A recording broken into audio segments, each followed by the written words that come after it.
नमस्कार। आप देख रहे हैं अपने पसंदीदा यूट्यूब चैनल हस्तरेखा अशोका, जिसमें आज बात करेंगे इस वीडियो में कि सामुद्रिक शास्त्र जो है एक बहुत बड़ा, बृहद और रहस्यमयी शास्त्र है। As it is self explanatory by name itself, सामुद्रिक शास्त्र जो सेल्फ एक्सप्लेनेटरी है, जैसा इसका नाम ही है सामुद्रिक शास्त्र, तो समुद्र की तरह गहरा, बहुत ही शांत, बहुत ही रहस्यमयी, बहुत ही विशेष चीज़ों को लेके अपने आप में समाया हुआ है। जिस तरह से समुद्र जो है बहुत सारी चीज़ों को लेकर अपने आप में समाया हुआ है, शांत है, गहरा है, रहस्यमयी है। हीरा मोती भी उसी में पाए जाते हैं, बहुत सारी चीज़ें होती है समुद्र में। और समुद्र मंथन हुआ है तो आपको पता है कि फिर क्या क्या पाया गया।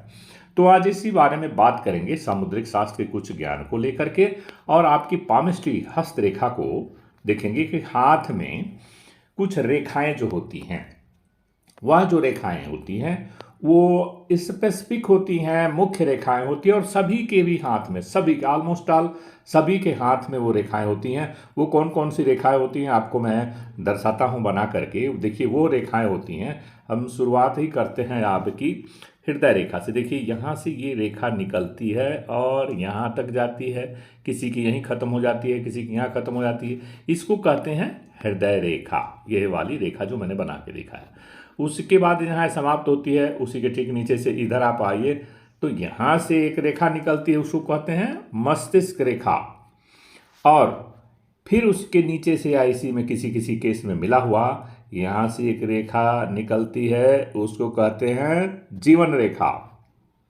और यहीं से निकल करके जहाँ जीवन रेखा समाप्त होती है मणिबंध के क्षेत्र, यहाँ से निकल के और किसी किसी के यहाँ तक जाती है, किसी के बीच में ख़त्म हो जाती है। अर्थात इस रेखा को कहते हैं शनि की रेखा, जो शनि की पर्वत तक पहुँचती है, और इसको भाग्य रेखा भी कहते हैं। और यहाँ से निकल करके किसी किसी के हाथ में यहाँ तक पहुँचती है, इसको बुध रेखा या स्वास्थ्य रेखा भी कहते हैं। यह जो है रेखा सभी में नहीं होती है, इसको कहते हैं शुक्र की रेखा। और यह जो रेखा है इस सम केस में मंगल की रेखा या सहायक भाग्य की रेखा। और यहाँ जो है कलाई के क्षेत्र में हाथ और जो है हथेली कलाई जो मिलते हैं, हाथ और हथेली एक जगह, उसको कलाई कहते हैं। तो यहाँ पर जो रेखा है उसको कहते हैं मणिबंध की रेखा। तो ये रेखाएं आपको मुख्यतः इतनी रेखाएं आपके हर व्यक्ति के हाथ में होती है।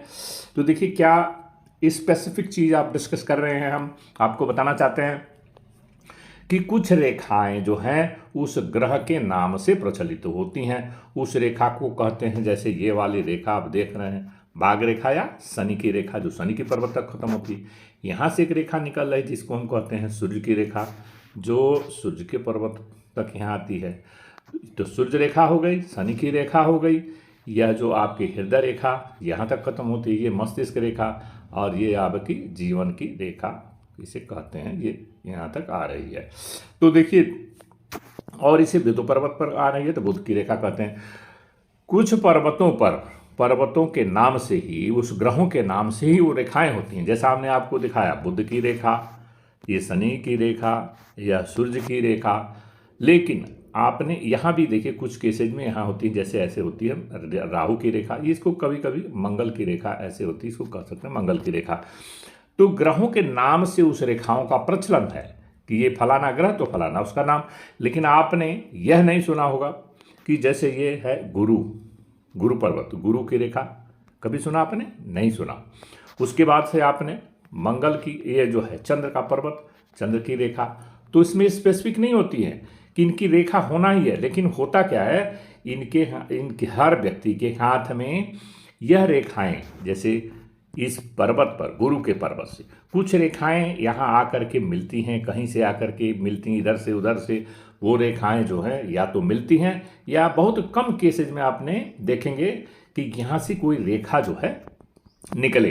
अर्थात हम क्या आपको क्या बताना चाहते हैं, मेन मुद्दे, मेन पॉइंट पे आते हैं कि जिन ग्रहों की तो रेखाएं होती हैं, जैसे कि शनि की रेखा आपको मैंने दिखाया, ये जो है आपकी सूर्य की रेखा है, बुध की रेखा, मंगल की रेखा, और राहु की रेखा जिसे कह लीजिए, ये जो है आपकी मणिबंध की क्षेत्र की रेखा। लेकिन केतु की रेखा नहीं कहते हैं, मणिबंध की रेखा कहते हैं।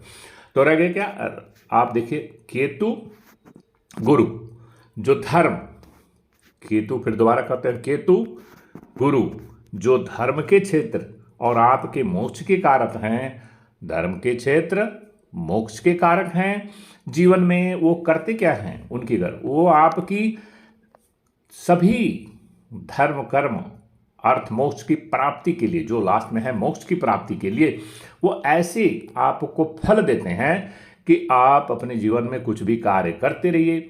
वो आपको धीरे धीरे आपका हर चीज़ जैसे कैमरे में रिकॉर्ड होता रहता है, तो परमात्मा का एक ऐसा कैमरा है जो दिन के उजाले में भी, रात के अंधेरे में भी, कमरा आप बंद कर लीजिए, कुछ भी करिए, कुछ भी खाइए पिए, कुछ भी करिए, वहाँ भी हर जगह, मतलब कहने का मतलब उनका जो है सब कुछ जो है हम लोगों के जीवन का हर चीज़ जो है रिकॉर्ड होता रहता है, लेखा जोखा बनता है। उसी को मिला करके वो आपका भाग्य बनता है और उस भाग्य को कुछ इस जन्म में भोगते हैं कर्मों के फल को, और कुछ जो है कैरी फॉरवर्ड हो जाता है तो अगले जन्म में भोगते हैं। तो आपके दो तीन ग्रह हैं बड़े इंपॉर्टेंट, गुरु का पर्वत, शुक्र का पर्वत, केतु का पर्वत, चंद्र का पर्वत। बाकी देखिए ये जो पर्वतों का, चंद्र का पर्वत, शुक्र का पर्वत और गुरु का पर्वत, इन तीन पर्वतों का, ये देखिए चंद्र पर्वत, फिर से देखिए चंद्र पर्वत, शुक्र पर्वत और गुरु का पर्वत यदि उन्नत हों और रेखाएं थोड़ा लेफ्ट राइट ऊपर नीचे कमजोर भी हों, तो आप समझ लीजिए कि व्यक्ति जीवन में अत्यंत भाग्यशाली होता है और भिन्न भिन्न क्षेत्र में उसको बहुत अच्छे फलों की मिलता है, बहुत अच्छे फल ऊपर वाले उसको प्रदान करते हैं।